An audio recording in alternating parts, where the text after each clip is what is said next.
What's going on, people? Welcome back to Saeed TV. I'm with my brother Moosa in the building. Moosa, what you saying? What are you saying, bro? We're here. We're in the building. What's happening? We're here, my Resol. I'm in this office. You get me? The HQ. The HQ. The Yeah. HQ. We're in the building. Let them know what you do. Obviously, people know your background, and let them know what they do, man. Yeah. So in Reso, we're a non-profit organisation. We distribute shoes across the country to low-income families, homelessness, anyone that's struggling. Really, we get people to donate shoes in. That's individuals, companies, and then we get the shoes back out, and that's us really in a nutshell. Besides all the other things that we do in supporting community, basically. Yeah, man. So make sure if you're down in Brixton, you know what I mean, come down and then support the community, man. Support the charity, man. But listen, charity is like Man United because we need help as well. You know what I'm saying, people, man. Listen, the podcast, the title of the video is what are Man United, innit? Because I can't lie to you, man. Sometimes you don't want to talk about them. You feel you just don't feel like you want to be associated now. Bro, we were down here like I'm putting my head down. Yeah, I'm coming out drummer today, but I'm like, yo, I don't want to know United. Yeah. What United? What? Yeah. I don't support United. You know, but it's one of them. Like, it's like, yo, like it's depressing at the minute, bro. It's peak right now. I think when it comes to United right now is that I think we need to come to an understanding as a fan base where we really are. You know what I'm saying? And what we really can achieve. But again, when we do that, I think United is so bad, sometimes it forces you to lower your standards. Facts. And you forget that you're not even really actually asking United to win the league. We're not doing that. I don't think there's anyone out here in the fan base that's thinking Man United is going to win the league this year or next year. We're not asking for that. We're asking for Man United to compete and to be there or thereabouts. And I think that's the problem. So it's like sometimes when you're complaining or ranting about the situation, you forget that you're not even asking us to actually even just win the league. We're just trying to compete. Oh, that's the reality, you know. When people don't deep it, it's like we want to compete. We don't want to get battered 3-0 and that. You know, but that's the reality, though. We're getting battered week in, week out, and it's like, who do we represent? Like, is what we represent? And the owners now are basically saying, yo, listen, it's all good. Them man let him go on holiday and that, you know, not even staying with the players that are not been training. Man went on holiday. So you're basically coming back the same time as when everyone else comes back next week. Yep, and that's the problem. And I feel like the owners as well, and there was a point that someone made earlier, it's as if they're saying, well, you lot begged us to keep him when we were about to sack him. Yeah. Now you got to just keep up and just shut up. Like, take whatever we're going to do and just shut your mouth. Because if you remember the fan base, when a lot of us were saying he should get sacked, a lot of people who are now actually come on board to actually understanding that Erik ten Hag isn't the right man, have done it a couple months too late. Because when we were in August and we were asking for this manager to go, they wasn't asking for him to go. So now the club are going to do what they want to do because they're in a good position because they were going to get rid of him. The fan base flipping out here writing letters. And now we're here where we're basically at the flipping just of the ownership. Whatever they do, we just have to accept it. I don't think there's any complaints we can do right now as a fan base that's going to make the situation go any faster or any slower. They're going to do what they're going to want to do, man. And that's the reality, man. It's like, yo, I said it for me. What did you say Ineos did? And, you know what I mean? There was a good analogy that Moosa did, yeah. And I was like, yo, at the time, I didn't see it, man. But you said something about the Ineos. Everybody's gassing up, yeah. But what did you say? Let them know. Oh, yeah, that's it. All they did was put the gas and the electric on. They bought a house, or they took over as a landlord of a house that we were all staying in and renting in. And the house before had no gas and electric. But every house on the flipping main road has gas and electric. All the other clubs have football structure, have leadership. All they came and done was give us that same leadership, that same gas and electric, and we got excited. And the reality is that they haven't done anything extraordinary. They haven't had an extraordinary first season, even in the January transfer window, with a club that you see what new owners do. If you want to see extraordinary, and everyone was laughing at it, is what Chelsea did. Chelsea came and just bought bare players. And someone even showed me a video and said Chelsea's best player that they've actually signed is not even playing for them yet. He's still in Brazil somewhere. Still in Brazil, bro. Estavio and Payet. Estavio, this is what I'm saying. And when they land, it's going to be another level up with a manager who's already done well for this season.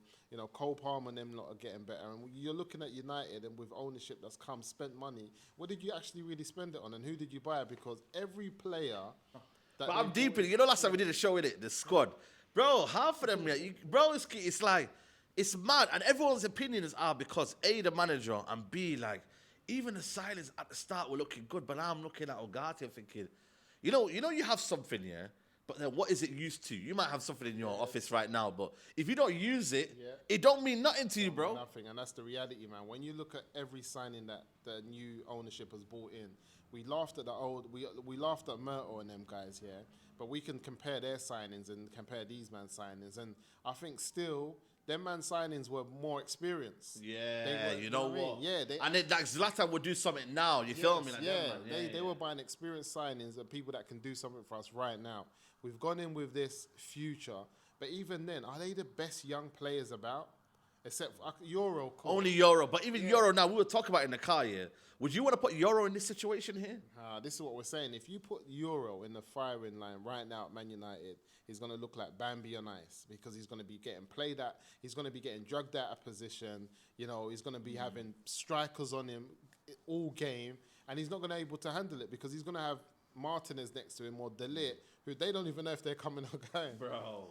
It's a mess. And you know what it is, yeah? It's like, obviously, Ineos came in, yeah, they gassed us all and that, and they said, you're right, we're changing things and that. But for me, it's like, and when I say the title football, fallen giants, it's like, when are Man United truly going to be like feared? Because right now, rival fans don't fear us. You have Tottenham, you're Tottenham Aki, like, they're like, yo, we don't fear you, bro. Like that's the reality, When they want you, the manager to stay as well, and they're laughing, yeah. But it's B when people don't even take you seriously, man. Man, that's the worst. That's the worst. This is, you can't talk about it in the local mosque. No. You can't say nothing. No, people are listen when like teams like Spurs and it's not to go back about United when this, when that, but there was a time where it's like the school bully. Not everyone can say anything to him. The school bully, nobody says nothing to him except for maybe one of the kids who can take him on in a fight. But once the school bully gets beaten up, he gets the neeks and everyone kicking and throwing paper at him, and that's happened to United. We're walking through the school playground after getting beaten up for being a school bully for so long. Everyone's just laughing at us, bantering us, throwing paper planes at us. Brother, we're done. We're done, man. And right now it's 14th. You know what I'm saying? It's looking very, very like bleak at the minute. Yeah. Omar Barada talks about 2028 being maybe a time where United could be challenged for the league and that, but I'm like, yo, man, like Liverpool, Chelsea, Aston Villa, there's Tottenham, there's a lot of clubs, guys, man.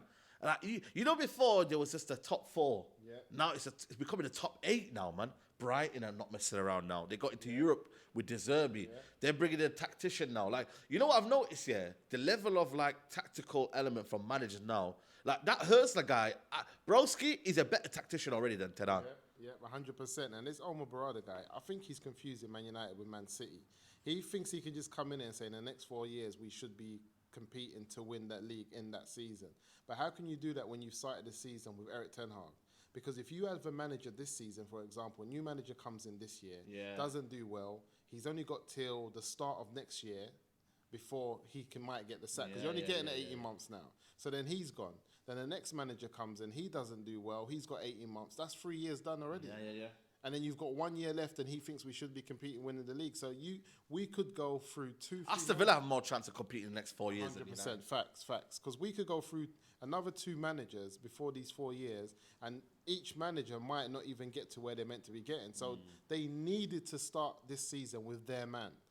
That was like it was so integral to the process and the progress of Man United for Ineos to start this season with a new Manchester United manager that they've put in charge. So they can't be sitting back and say, well, he's not our man, we didn't put him in charge, and then make the progress, the process even longer. You know what I'm saying? So now we're just going to be stuck because they basically got another 3 year to say, okay, Erik ten Hag weren't our man.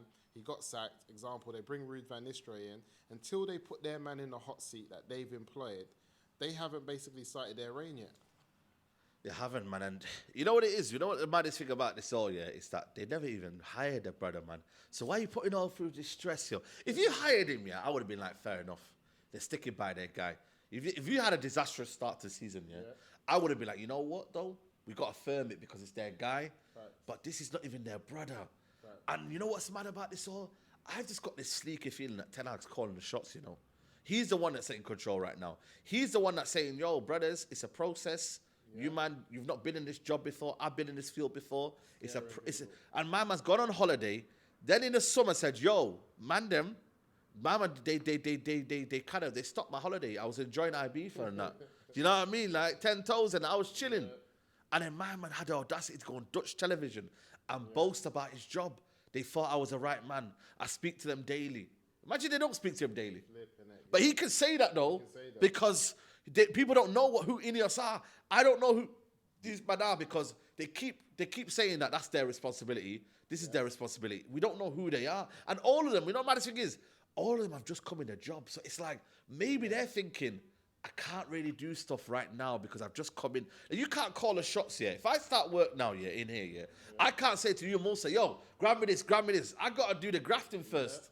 Yep, 100%. Even if I'm in a position that's higher than you and I don't understand the runnings of what's going on, I'm still going to be a bit tentative. Like, can I do this? I need your support. And I think like, that's why I said that they basically having a free hit this season while Erik ten Hag holds their hand through what's going on at the club as a manager. If that's what it looks like to some point, because there's no other reason. He's not your man. You didn't flip in, acquire him. You found him on the job. He's not doing well. He's finished 8th in the league. He's broken every record. The season started. He breaks every record again. And you're sitting there in the flipping second international break and you don't know what's going on.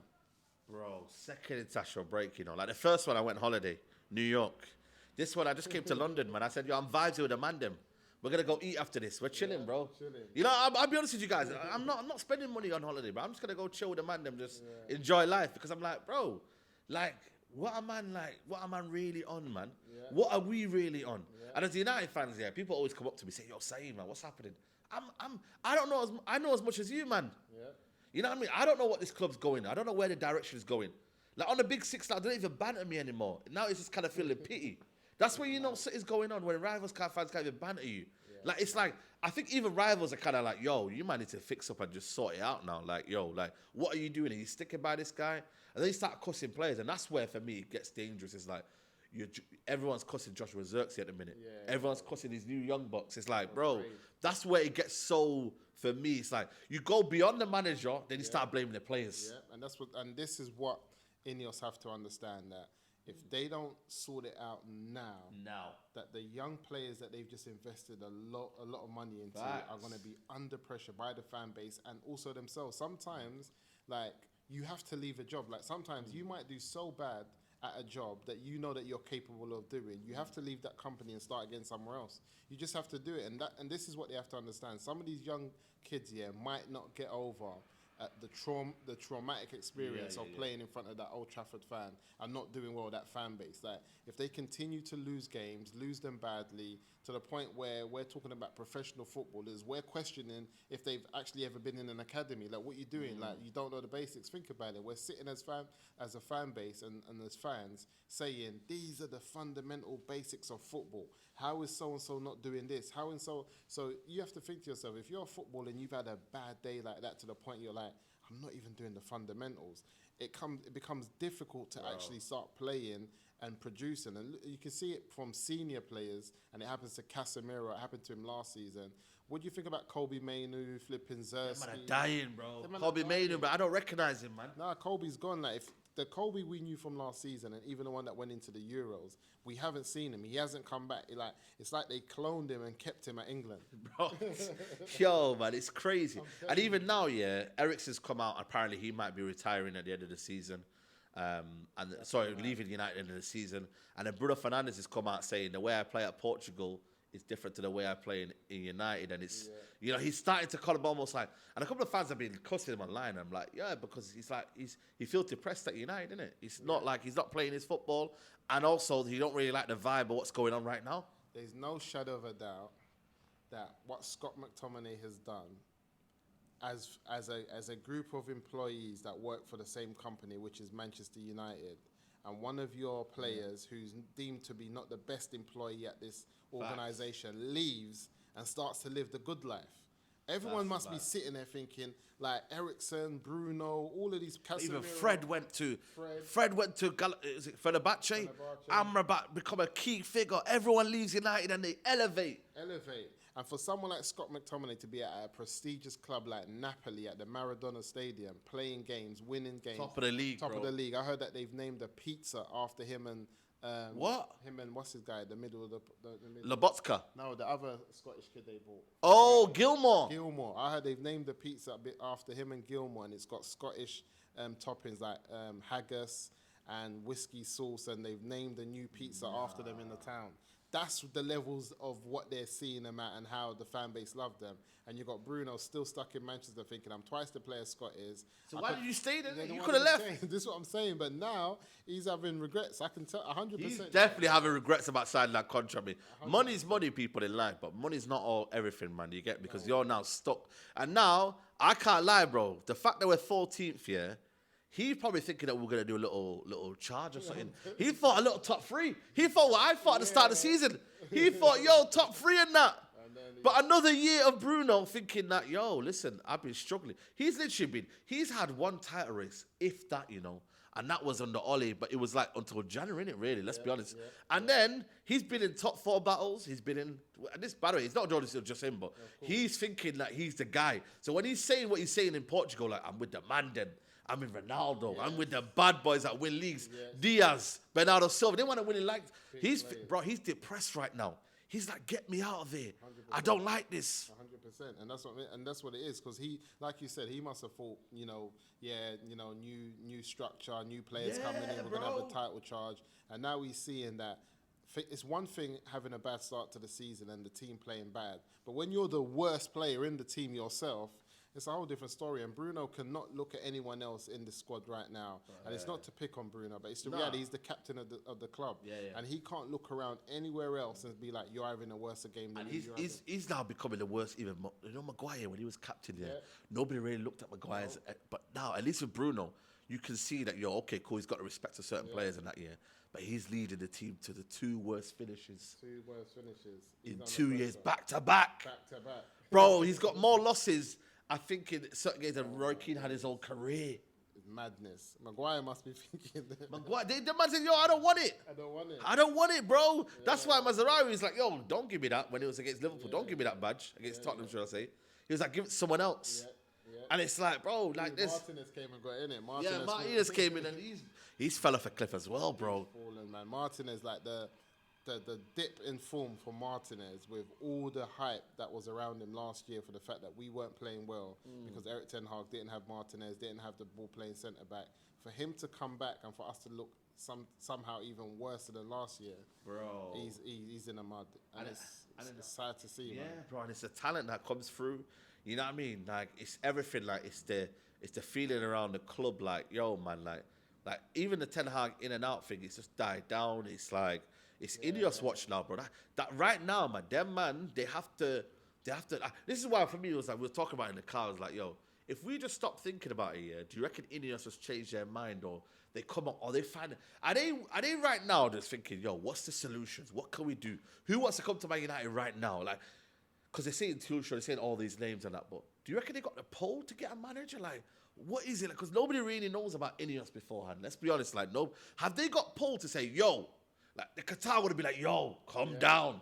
Do you reckon they've got the poll to bring in a certified manager? Because Bayern Munich struggled, and that's a big club. Remember Bayern Munich? They ended up getting Vincent Kompany, which is not a bad appointment, but they struggled to get a manager. The problem with Ineos, and the fact is that, like Noradine says, a lot of us got giddy, is that the fact they still own 24-25% of the club. That's the reality. They own 24-25% of the club. And another thing is that there are financial decisions in the club that are away from football that can make Ineos invest or not invest. Financial decisions. There are financial things that can happen within the structure of that club that can make Ineos say, let me give you an example. Something could happen financially behind closed doors where Ineos say, you know what, we're going to pull out of Man United. After 3 years, we don't want to be here. So this investment of doing A, B, C, and D for this 24%, it's not really looking how we wanted it to look. We would never know that. We will only start to see it with the investment on the field. They always wanted 25%. Let's be honest. Qatar wanted the full sale. You man are not deep. Everything's making sense, guys. They dipped in at 25%. Said, you know what? we're bringing football structure, but we're not looking to buy the whole thing right now because we don't know what it could become in it. They don't Whereas know. Qatar was like ready to buy the whole damn thing. That's it. And people think that Man United is a cash cow. It can only make money. But that's if it's run properly. You can still lose your money in this club. Bro, I think that's going to pull out of a deal soon. Yeah. They're taking 10% off next season. Yeah. PSR is going to restrict your budget. Yeah. Do you know what I mean? It's like your stadium, apparently they're looking for funding. It's like, bro. And this is what I'm saying. There's so many things away from football that can affect what they do. If it's Qatar, they've bought the whole club. They've bought out the debt. You know, they're financially stable. They can do A, B, C, and D. These guys are not showing that. They're not showing that. And the fact that they're not showing that is going to end up somehow, we're going to see it on the pitch because nothing makes sense. Everyone keeps on saying it's financial why Eric Ten Hag is keeping his job. It's financial. But why is it financial? Because Qatar would not have the same problem. Nah, man, Qatar would have been in. There is no finance. They would have cleared the debt. Yep. The club will be debt-free. Everything will be moving how it's meant to be moving. And Eric Ten Hag would have lost his job. There's no way he would have kept his job. No if you way, keep man. someone like Eric Ten Hag on the basis of a financial process or an issue, then something's not good with your finances and something's not right with the club. And I just feel like the fact they've only got 25% and they don't own the club, all of these decisions we think are down to them, but they're not. It's down. You know what? Because Joe Glaze is the majority owner. That's it. Do you know what I mean? And they run the ship, and they like, you know what? Do we really need to sack him now? Do we really need to do anything now? It's like, that's where my head is at, man. And why I said what am I United? It's like, then what is it? A waiting game? Does it have to sound like? Does it have to get to, bro, to the deep of like, you know, disaster for you to wake up? Like, what is it you have to wake up to say? You know what? I'm ready to sack this manager. Is it not getting top four? Because you need to be available where United need momentum for top four. You know, top four's not guaranteed anyway, but you need momentum. Start the season. If you've had about 5 losses already, imagine you're a football player right now. You're thinking, a loss again. Is it going to mean anything when we lost 14 last? How many games we lost last season? And they're scared. And the problem is as well is that when we look at the next games that we've got, it gets worse for footballers. Because sometimes they want a hard game so they can get up for it. They're thinking, you know what, give us Arsenal right now. Course. The fact now they've got games that are winnable. If they lose them, oh my Lord, it's just they sink deeper into the depths of we're not good enough, we can't do it, and we don't. And the fact that we've got this young team, or some of the players are young, we don't need that. Like example, Diallo started this season off sharp. Everything doing his job. He's gone missing recently last couple of games. Bro. He's not even getting picked. Where's Diallo? What happened to him? Bro. And like he doesn't even also show the confidence that he did at the beginning and the start of the season. No, he's got it because that's what comes when you drop him. Yeah. When you drop somebody, you make them feel worthless, innit? Yeah. And this, you know, when I met him, he's a shy brother, you know, like he's not one of them like outspoken. He lets the football do it talking, like he's not an outspoken person. Yeah. Whereas Garnacho and them man will throw the tantrum and that they'll be like, yo, Rashford will say something, you get me? Like they'll make themselves feel in the herd, and sometimes like people will say, oh, but he's got to build that arrogance. But what if you're not? What if like Lamine Yamal's not arrogant? You know what I'm saying? Like this man are not arrogant, but they want to play ball. You feel me? Yeah, Lamine Yamal, if he was at Man United, he'll be in the same situation as Diallo, 100%. Because he's not that guy. He's not that personality. And if he's not playing well based on the whole team's not playing well, then players like this go under the radar. So I think there's going to be a lot of decisions. He's got a decision to make about his new contract. Bro, he's got right now, I wouldn't sign a contract. You know. No. Him. I wouldn't. A lot of players like him, Kobe, a lot of people got to think twice about signing a contract to play for this Man United long term in the state that it's in now, because I feel like if you're a young player, and even if you're a player like in your late 20s, the chances of you winning a trophy at Man United or the Premier League or the Champions League are very, very low. Like, let's get it right, people. If you're looking at the next 5 years of your career, can you win the Champions League and the Premier League in the next 5 years at Man United? I say the chances are like 30%. Wallahi, you're spot on, you know, man. 30%. When you know that Liverpool haven't even signed anyone this season, you think they're going to do that next year? Come on. You think Chelsea going to not stop building? Come You think Villa not going to stop building? You think Tottenham, like, even at Tottenham, bro, everyone's going to be building. You think the world stops because of Man United? These man think the world's going to stop for Man United. It's not, guys. We might have seen the success, you know, man. I'm telling you. We might have seen the success, you know. This could be like, if you're a young Man United fan, I'm not going to lie to you, buckle up, bro. We might have seen the success, and it's going to take the Premier League as a whole to capitulate for us to have a chance to get back to the top. Like something mad's gonna have to happen in the changes of the Premier League, where finances are maybe not an obstacle to people winning or not, or they're not that as important. Like something drastic might have to happen for people to be like, oh, do you remember that Man United team 200 years ago that used to win?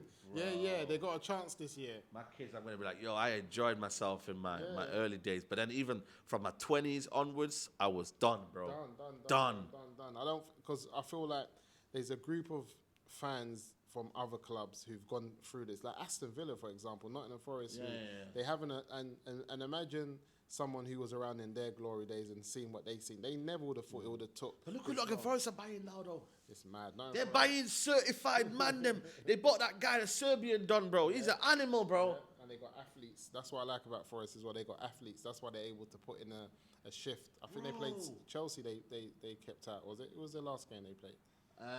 Chelsea. Yeah, Forest. Yeah, Chelsea. Chelsea. Yeah, and that's what I'm saying. So I just feel like teams, like you said, no one's waiting. If Man United think that everyone's just going to say, okay, we're not going to buy no one for 2 years, let's let United catch up. Bro, that's not going to happen, man. And this is what I'm trying to say. Like, if they don't get their act together, yeah, and they start being ruthless, yeah, nobody's going to want to come to United. All the best talent are going to come to Man United. And then after that, it's just going to be a case of, yo, we're just a mid-table team. Because right now, we're below mid-table. And that's what we're going to... We are 14th, guys, for a reason. This ain't no kind of like, you know, all of a sudden, Man United shock in 14th. No, this is the reality, guys. This is what Man United are. That's the madness. We deserve to be in 14th place. It's not like, oh, we could have been, no. We deserve to be in 14th place. And another thing is that the fact that we're so like, okay, the week's just done, international break, there's one more week left. Yeah. And we haven't heard much about, everyone's saying Eric Ten Hag's staying, but there hasn't been a clear statement of that. Yep.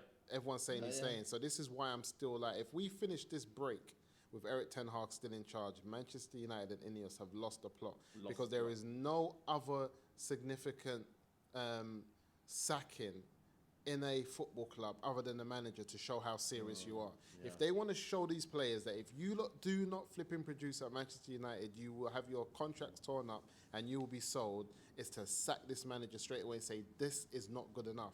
If they keep a manager that's breaking his own records on how bad he is in his third season, and they don't sack him, they're just gonna let the flipping. They're gonna be like, "Oh, you lot are all bark no bite." Yeah. That's it. You lot are just all bark no bite because this man should not be here, and he's still here. So for me, Eric Ten Hag cannot be the Man United manager after this international break. There you go, people. There you go, man. That's just our quick little thoughts on that. You know what I mean? We're in the resale hub. And yeah, man, it's not looking good, man. You get me? We just gotta firm it, man. You gotta firm it. That's the reality now. You gotta firm it, and then we see what happens at Brentford. Not looking good, man. I think it's Brentford, West Ham, Fenerbahce in between that. Mourinho, imagine Mourinho pulling a dagger on Man United. But think about it though, Saeed. Brentford have been playing well. They can beat Manchester United. West Ham with Kudus and them, man, they turned up the other day. They've also bought new players, and if they get it together, and who better? And the problem is, Brentford and West Ham still see Manchester United as the one of flipping 08, 09. So they turn up. So Brentford's turning up, West Ham's turning up, Fenerbahce again. Where do we get a win? And then after that, it's Chelsea at home. There's no win. Long. We're gonna wrap this up, man. Guys, make sure you follow Moosa on the socials. Big up, man, for coming up. Yeah, man. Check me out on Revert to Islam or Resole CIC, and hopefully I'm gonna start my channel soon again. But let's see how it goes, guys. But when United get back, and that might be 10 years time, inshallah. You know what I mean? But listen, people, like the video, subscribe to the channel, man. I will see you soon, guys. Take care.